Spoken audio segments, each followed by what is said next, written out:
Now, when you're looking at 2015 and beyond, people will consume more and more of their news on the internet, and media companies, they're wondering how they're going to make money when it comes to traditional outlets and new media. Now, I spoke a short time ago with Ken Doctor. He's a New York columnist at Capital New York, president of Newsonomics. I actually sat down a while ago with Jonah Peretti, and the CEO of BuzzFeed, and you walk away from the conversation, clearly the man is brilliant. In explaining the modeling, and this was at the very beginning of BuzzFeed, sure, to try and find out these quick consumable bites of journalism. If you take out the journalist part of it that said, my God, you can't tell a story in 30 seconds or 45 seconds, and then you transition to the business model, I understood where he was going, but explain and tell me why I'm wrong, that I got the sneaking suspicion that we could be looking at another tech bubble when you look at the revenues of a BuzzFeed and you look at the valuations of a BuzzFeed, and they're not alone right now. Before we get into their grand plan, the BuzzFeeds of the world, how do we, basically justify or make sense of how much they're worth and how much VC guys will throw money at them versus how much they're generating or even have the promise to generate in terms of revenue? So they're generating about $125 million, which is not a lot of money by many media standards. And you're right, their valuation is about $850 million in the last round of funding. This is a company that has been developed incredibly well by Jonah Peretti and his top lieutenants, and it is a company meant to be sold. BuzzFeed can take a piece of content, whether it's a cat video or an investigative story of abuse, and of course they do both. This is their high-low journalism. They invest in that creation, whether it's a little bit of money or a lot, and then they can now take that and push it out across the globe. So they have a half dozen international sites in addition to the US one. And now if they're going to put all their content throughout Facebook, that one piece of content costs no more to distribute everywhere and have omnipresence. And you speak about, in your column, ubiquity, and I guess it's got different applications or definitions depending on who you're talking about, but that's terrific.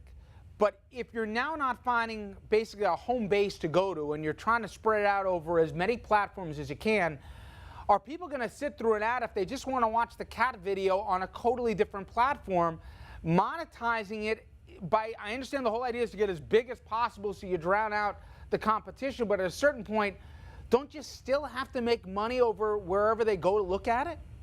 So look, we can stay with cats and BuzzFeed, which is pretty much a fundamental part of their business model. So you have the cat video, which some people would find incredibly cute, but they're also producing for Friskies and other cat food manufacturers. So in a sense, this whole idea of ubiquity, of using the whole internet, they're already doing it. The native advertising, taking the Friskies example, is going everywhere. And the more that it's seen anywhere, doesn't need to be on BuzzFeed, the more BuzzFeed gets paid. But I see Vice now is going to create programming for HBO that's news, an original investigative reporting. I think 13 or 25 episodes.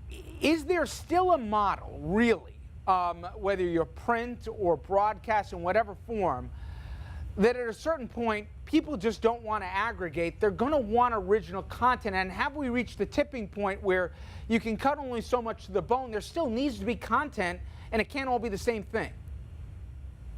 Well, definitely, and you see that the readership of good media, good news media, is still very, very high, whether it's the New York Times or it's Vice. And Vice has its own audience, it has its own loyal audience, and the fact that it is Vice on HBO, it's a very good nesting of brands, essentially. If you look at the numbers, what's fascinating, and we can go back to and call it traditional media or legacy media, right? The New York Times, for instance, you go back to 1995, and they had about 1.5 million paying subscribers, pre-digital, all print. Today, they have between 1.5 million and then 2 million on Sunday.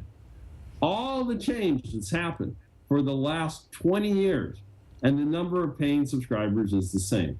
So that tells us something about who's willing to pay, how they're willing to pay, and it also tells us that a BuzzFeed is working a totally different terrain of understanding this ubiquity of the internet and finding ways to make money in it. Ken, use the Times as an example with that partnership with BuzzFeed.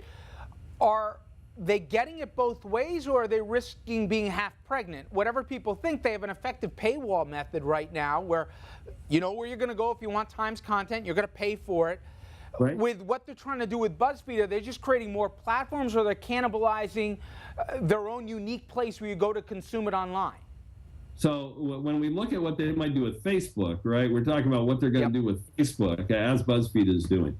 The question is all in the details here.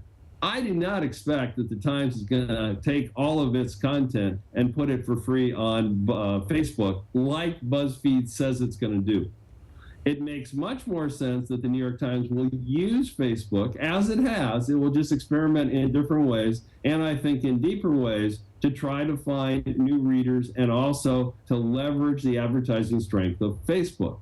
It's also possible that you can read all you want of the New York Times on Facebook, but you have to sign in, just like you sign in with a username and password. That's exactly what the New York Times is doing on Flipboard and has been doing it for 2.5 years. I don't think we should leap to conclusions that they're dropping their model, which they can't do. 62% of all the Times revenue now is reader revenue, so they're not going to throw that down the toilet.